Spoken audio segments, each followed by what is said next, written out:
Esse é o Ancapso e nós vamos falar agora sobre as matérias que saíram lá na imprensa americana sobre como é que foi a decisão do Trump nessa questão de tarifas, tá? E isso confirma algumas coisas que a gente suspeitava aqui, que eu tinha falado para vocês algumas vezes, né?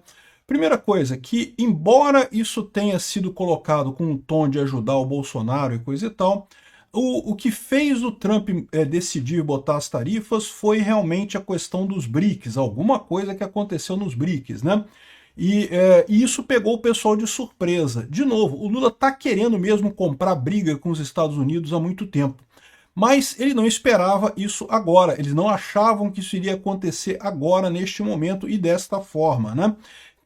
Pegou o pessoal de surpresa. É lógico, a solução para isso é rápida, como eu falei para vocês, a culpa é do Lula pela questão dos BRICS, mas o Bolsonaro oferece uma possibilidade de resolução desse problema. Até aqui, as declarações do governo e do STF vão no sentido contrário, que não vamos fazer isso não, mas como eu falo para vocês, esse tipo de coisa, esse papo, o que vai ser público, é lógico que publicamente ele vai falar que não, que vai fazer, que tem a soberania brasileira, que não vamos ceder, que o judiciário é livre, não sei o que lá. Mas eu não descarto que por trás dos panos o pessoal esteja negociando passar anistia e resolver esse problema. Vamos entender o que está essa situação aqui, principalmente esses detalhes de bastidores que estão saindo nos jornais americanos, né? Essa notícia foi sugerida por Lula quer prender o Trump, Peter vem visitar Rondônia e várias outras pessoas. Obrigado aí ao pessoal que sugeriu notícias lá no nosso site, no visãolibertaria.com. E obrigado a você que está assistindo o nosso vídeo. Se você gosta do nosso conteúdo, por favor, deixe o seu like e se inscreva aqui no canal, né? Pois bem, essa notícia que está caindo como uma bomba aqui no Brasil, que está todo mundo falando aqui no Brasil, tem em mente que isso não está assim tão importante lá nos Estados Unidos não, né? Se você pegar aqui o New York Times, o assunto principal lá fora são as tarifas que o Trump colocou no mundo inteiro. Porque o Trump anunciou, você viu, a gente falou aqui ontem, foram várias cartinhas daquela aumentando tarifas para vários países do mundo. Mas o Brasil tem uma particularidade. O Brasil está aqui. O que está por trás da decisão do Trump de taxar o Brasil e salvar Bolsonaro, né? Então, no final das contas, o assunto principal lá fora são as tarifas do Trump de forma genérica. O Brasil é só um detalhezinho nessa história, mas aí você tem aqui justamente essa coluna que explica os bastidores da coisa, né? Então tá aqui, ó, desde março, o filho do ex-presidente Jair Bolsonaro, o Eduardo Bolsonaro, evidentemente, tem andado pela Casa Branca e coisa e tal. O Eduardo Bolsonaro, 41 anos, é um congressista brasileiro. Enfim, ele tem tentado convencer os Estados Unidos, oficiais americanos, que o juiz, o Alexandre de Moraes, evidentemente, quer jogar ele e seu pai na cadeia simplesmente por sua luta contra uma eleição roubada, segundo eles dizem lá, que é a eleição de 2022, né?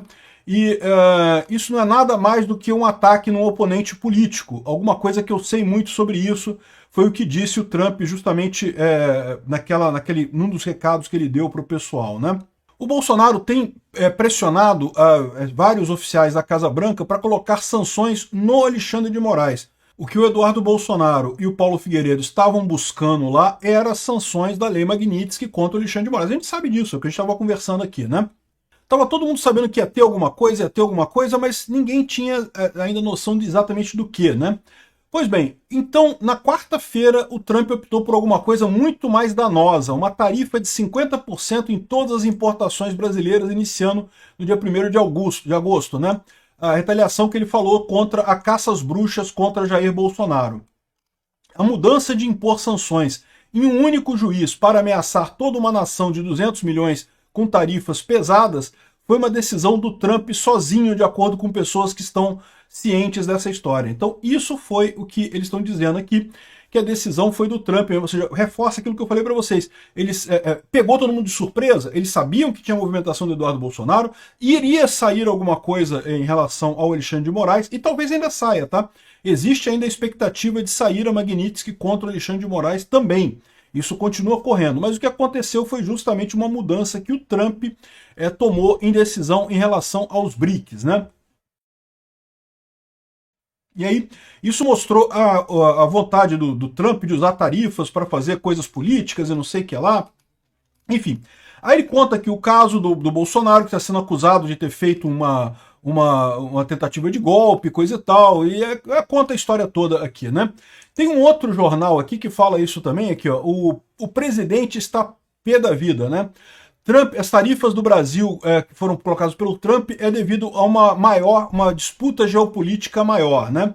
Então aqui, ó, o presidente Trump está colocando essa ameaça de colocar 50% de tarifas no Brasil como uma questão de justiça para seu amigo e aliado, o ex-presidente Jair Bolsonaro.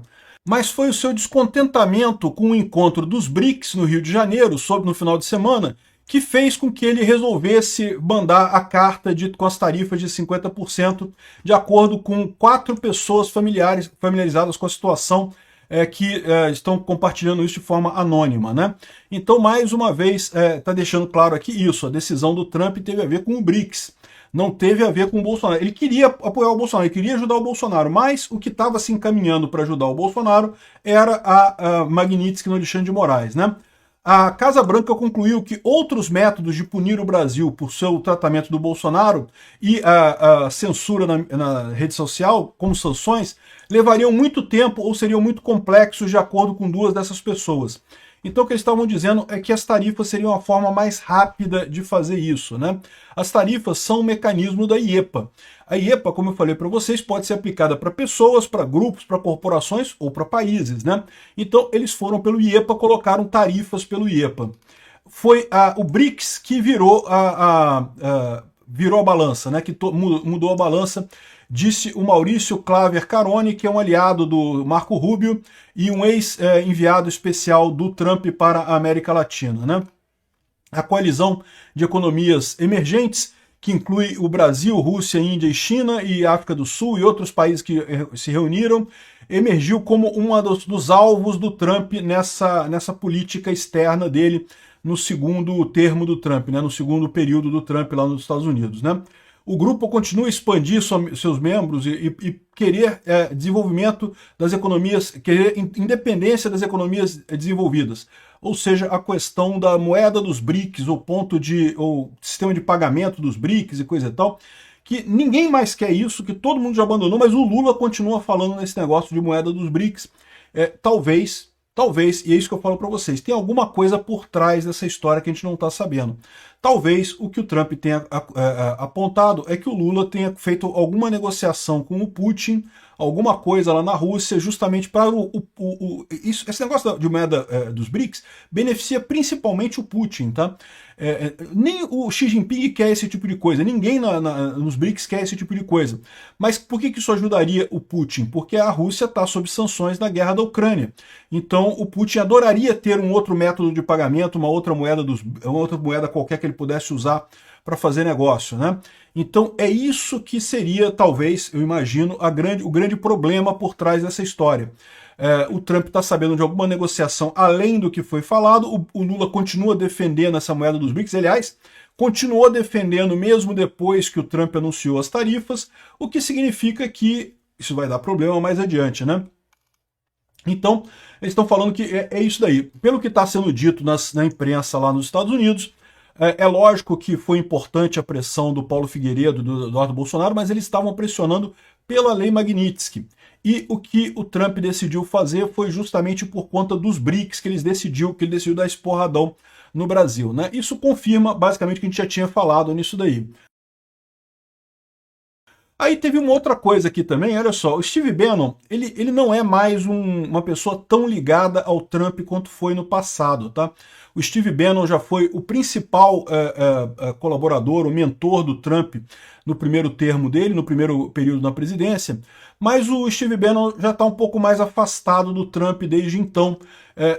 Mas, de qualquer forma, ainda é uma pessoa próxima, tá? Só não é mais tão próximo quanto já foi. Houve uma época que o Bannon era muito ligado ao Trump. Hoje em dia não é mais tão ligado assim, mas ainda representa bem, né? E aí ele deu a dica aqui, ó, tá aqui, ó, se derrubarem os processos contra Bolsonaro, acabamos com tarifas, diz ex-estrategista de Trump, né? O Steve Bannon condicionou a suspensão das tarifas dos Estados Unidos ao Brasil ao encerramento dos processos contra Bolsonaro. Isso daqui é aquilo que eu falei para vocês. Eu acho que, na verdade, Bolsonaro, nesse caso, tem a saída para a parada. Ou seja, a maneira de você resolver esse problema é justamente através do Bolsonaro, né? A tarifa de 50% é extremamente danosa para a economia brasileira, mas é uma coisa extremamente simples de resolver. O Eduardo Bolsonaro falou que, nessa entrevista com o Steve Bannon, né, lembrando que nenhum dos dois fala pelo Trump, evidentemente. Como eu falei, o Bannon não é mais tão próximo do Trump assim. Mas, de novo, o que eles estão colocando aqui é a porta para resolver o problema. O Bolsonaro pode ser usado como a maneira de resolver esse problema. Então, ele botou 3 pontos aqui. Anistia ampla, geral e restrita para os réus e condenados pelo golpe de Estado. A possibilidade de Jair Bolsonaro declarar inelegível pelo TSE candidatar-se à presidência em 2026, ou seja, reverter a inelegibilidade do Bolsonaro, e o afastamento do ministro Alexandre de Moraes dos quadros do STF. Então essas foram as 3 condições que o pessoal colocou que seria o necessário para abrir essa porta de negociação e eventualmente reverter essas tarifas, né? E, de novo, eu não sei se isso tudo aqui... Lembra que ele não está falando pelo Trump, né? Aliás, ele próprio diz aqui que não fala pelo governo dos Estados Unidos, né? Mas que o que eu acredito nessa história aqui é que se meramente passar a anistia já seria uma porta muito grande e seria uma maneira do governo, tanto do STF quanto do governo, manter a sua, digamos, dignidade nessa história. Ah, o Congresso aprovou a anistia. Ah, e o Lula veta, o Lula não vai aceitar, o STF vai reclamar, vai dizer que é ilegal, que não pode, não sei o que lá, mas aí o Congresso vai derrubar o veto da anistia e vai ficar por isso mesmo, entendeu? Ou seja, todo mundo mantém a palavra de que a justiça foi isenta até o final e condenou todo mundo, e não sei o que lá, mas teve anistia, liberou todo mundo e acabou e pronto. E a anistia pode incluir, inclusive, anistia eleitoral, ou seja, Bolsonaro poderia se candidatar em 2026 e pronto. A saída do Alexandre de Moraes do STF, eu não vejo como uma prioridade isso. Por quê? Porque, como eu falei para vocês, a direita ganhando em 2026 é muito fácil a gente resolver esse problema do STF em pouco tempo. Então, o mais importante nesse caso é a anistia para o pessoal do 8 de janeiro e a elegibilidade do Bolsonaro, né? O Bolsonaro está elegível para 2026. Então, esse foi o recado que o Bannon passou, né? Então estou falando aqui ex-estrategista do Trump. Não foi o Trump que falou isso. E de novo, o Bannon não está tão próximo do Trump assim como já foi no passado. Eles tiveram algumas brigas aí durante aquele período da discussão da ilegalidade das eleições americanas, um monte de coisa ali, né?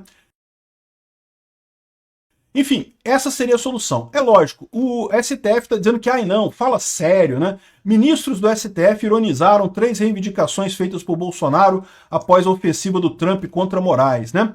E 2 magistrados da corte disseram à coluna que as demandas sequer serão discutidas internamente. Fala sério, reagiu um influente ministro com ar de incredulidade ao tomar conhecimento dos pleitos do Bolsonaro. Chance zero, obviamente, disse um segundo ministro. De novo, ninguém imagina que o STF vai mudar de ideia. Não é isso. A questão é que tem a solução agora do problema. É só aprovar a anistia no Congresso. O STF reclamar pra caramba, mas entendemos que é prerrogativa do Congresso mesmo esse tipo de coisa, então deixa quieto isso daí, né? Vamos ver o que vai acontecer com esse negócio. É o que eu lembro sempre para vocês. É lógico que da boca para fora, o STF sempre vai falar que não vou mudar nada, que vou continuar agindo do mesmo jeito. Ele não pode falar outra coisa. Ele não pode virar e falar assim, não, realmente o Trump mandou, então a gente vai soltar o Bolsonaro, vai liberar o Bolsonaro. Ele não pode falar isso, né? Mas pode ter certeza que o pessoal lá está preocupado com isso. Pode ter certeza que para a imprensa vão falar que não, fala sério, não sei o que lá. Mas depois lá no cafezinho do TSE, do STF, lá, pô, e aí, o que a gente vai fazer, né? Enfim, aqui ó, para o STF, situação jurídica do Bolsonaro se agravou após ele agradecer ao Trump pelo tarifaço no Brasil. Como ele ousa agradecer ao Trump por ter feito alguma coisa que ele pediu para o Trump fazer, né? Pô, que ideia maluca. Esse negócio, essa perseguição ao Bolsonaro, ao Eduardo Bolsonaro, inclusive, é realmente digna de pena. A esquerda está apavorada com isso, porque realmente não esperavam esse tipo de coisa. Estava todo mundo esperando a lei Magnitsky contra o Alexandre de Moraes. Era o que estava todo mundo esperando, não só a direita quanto a esquerda. Esse negócio pegou o pessoal despercebido, pegou o pessoal despreparado, né? E a situação do STF está complicada. Aqui, ó, o PSOL pediu a prisão do Eduardo Bolsonaro após tarifa do Trump, né? O que, de novo, com base em quê? Porque o Eduardo Bolsonaro foi lá e reclamou, no crime de lesa pátria. Que crime de lesa pátria, meu amigo? O Bolsonaro foi lá reclamar, como, aliás, o PT foi várias vezes reclamar na Europa e nos Estados Unidos pedindo sanções americanas contra o Bolsonaro, contra o Brasil na época do Bolsonaro, chegaram a pedir intervenção militar no Brasil, intervenção militar americana no Brasil na época do Bolsonaro, né? Ou seja, pedir não é lesa pátria, meu amigo. Pedir é pedir. O Trump decidiu, tomou a decisão dele, né? Esse é o ponto, né? E bom, após tarifatos do Trump, Goné finaliza parecer por condenação de Bolsonaro. Não, estou dobrando a aposta, vamos botar o parecer aqui. De novo, se você se guiar pelo que estão falando abertamente, a decisão do STF, do Goné e do Lula já está definida. Eles vão para o modelo Venezuela. Pelo que eles estão falando, eles vão para o modelo Venezuela. A questão toda é que eu ainda acho que as discussões ainda estão acontecendo por trás dos panos, ainda estão discutindo as coisas lá por trás dos panos e vamos ver em que ponto que isso para, né? Em que ponto que isso vai chegar. De novo, se formos seguir pelo que está dizendo o pessoal publicamente, estamos na Venezuela já, meu amigo. Esquece. Se você puder sair do Brasil, sai enquanto ainda tem voo de saída do Brasil, porque a experiência na Venezuela mostra que muito rapidamente a coisa degringola completamente daqui, né? Mas eu ainda acho que o pessoal está negociando as coisas. Vamos ver como é que vai ficar isso daí. As tarifas, em tese, só começam a valer no dia 1º de agosto. Não seria estranho o Trump voltar atrás. Já houve casos do Trump simplesmente voltar atrás em decisões dele. Não sei, pode acontecer. Enfim, as negociações estão acontecendo. O que vai ser feito, eu não sei. A minha preocupação é essa. A negociação aberta, a gente está indo para o caminho Venezuela. A negociação fechada, a gente não vai ter informações dela tão cedo, mas vamos ver como é que a coisa caminha. A dica é o projeto da anistia. Passando o projeto da anistia na Câmara, a coisa toda pode ficar muito mais fácil agora.